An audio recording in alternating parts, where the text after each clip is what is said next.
Hi, everybody. Welcome to Dan on Sports. I'll tell you, the stories are just breaking from one end to the other. Who had Bill Belichick on their bingo card to become the next head coach at the University of North Carolina?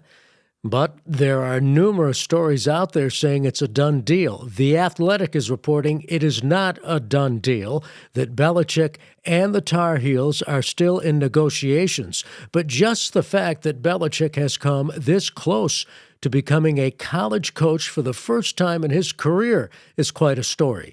Meanwhile, across the NFL landscape, New York, Jacksonville, Chicago, Dallas. Pick your city where coaches are in trouble. There is a huge sigh of relief because they won't have to worry about these rumors. Belichick is going to become the coach that takes their job.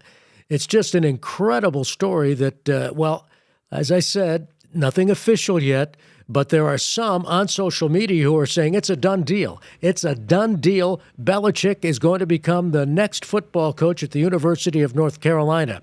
Hey, they want to get younger. Mac Brown was 73 years old. Belichick is going to be 72 years old.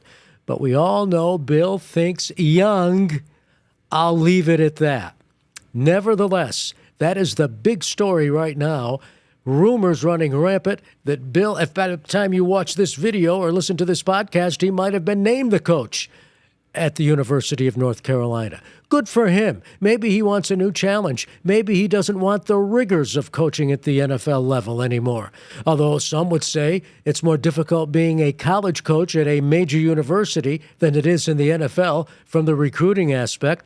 But from what I've read, Belichick has given the University of North Carolina an outline, a program, a blueprint, which he would implement if he becomes the next coach at the University of North Carolina. Who knows, maybe he'll even hire Nick Saban as an assistant, although you wonder, he'd like to, I would think, have the glory of being someone who went from the NFL to coach college football. Hey, he's not the first, right? Pete Carroll did it. Pete Carroll went from the NFL to college football, where he was a very successful coach at USC, then went back to the NFL. Who knows? Maybe Pete Carroll will become a college coach again.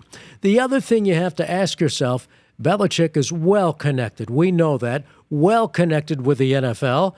Maybe he found out, Bill, nobody's going to hire you. Maybe he feels he's got to prove himself again as a coach. That's very possible. It's possible that Belichick found out, we love your expertise, we love your knowledge, but we're not going to hire you. Be fascinating to watch what unfolds. On to more of the Juan Soto story, how sweet it is. There are stories making the rounds. Jon Heyman of the New York Post, who's so connected, first to report that perhaps the reason Juan Soto went with the Mets instead of the Yankees was because the Yankees were not going to give Soto and his family a luxury suite. And I would say, good for the Yankees. I mean, enough of this. Now, obviously, the Mets offered Soto more money. Not that much more money, but more money. And they offered him a larger signing bonus. Apparently, that's going to help Soto with New York State taxes. But despite that, there are stories out there that Soto also wanted the Yankees to give he and his family a suite, a luxury suite. That's something the Mets agreed to. And the Yankees said, no, we'll offer you a discount, but we're not going to give you a luxury suite. Apparently, they didn't give Aaron Judge a luxury suite.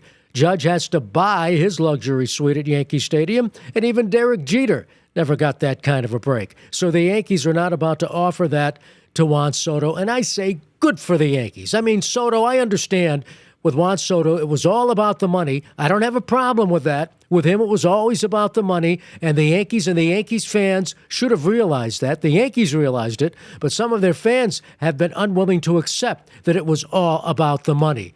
Listen, Soto never said during the baseball season or even right after the World Series, I mean, just minutes after the game was over, that he was going to give the Yankees a discount.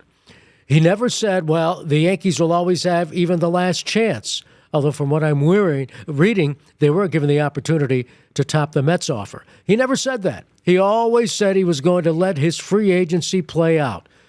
But I'll tell you what, it really looks cheap you're about to make. The Yankees were going to give you $760 million, and you wanted the Yankees to give you a free luxury suite, you and your family?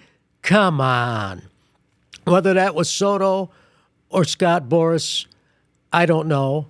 I don't care. I think the Yankees are better off. The Red Sox are better off. The Blue Jays are better off that they didn't give Soto that exorbitant contract. Will it come back to haunt the Mets? I don't know, but the pressure is on. If Soto doesn't win numerous World Series, it's going to turn out to be a bad investment for the Mets. Maybe it works out. But now the pressure is going to be extraordinary because the spotlight is on Soto. He has nobody to protect him. He doesn't have Aaron Judge to protect him anymore, as he had in New York. He doesn't have Manny Machado to protect him anymore, as he had that in San Diego. He doesn't have the veteran Washington Nationals to protect him anymore when he was just coming up as a 19-year-old in the Nationals system and on the Nationals team at the age of 19. Doesn't have that. He's in the spotlight. He wanted the spotlight. He wanted all that money. He's going to get all of it. So he's going to have to really prove that he is better than a .285 hitter, better than the mediocre outfielder he is. And yes, he comes up with the clutch home runs and the runs battered in. But I'll tell you what, 41 homers, yeah, that's a good season. 41 homers, 109 runs battered in. Those are good numbers. I guess career numbers for him. But they're not Aaron Judge's numbers.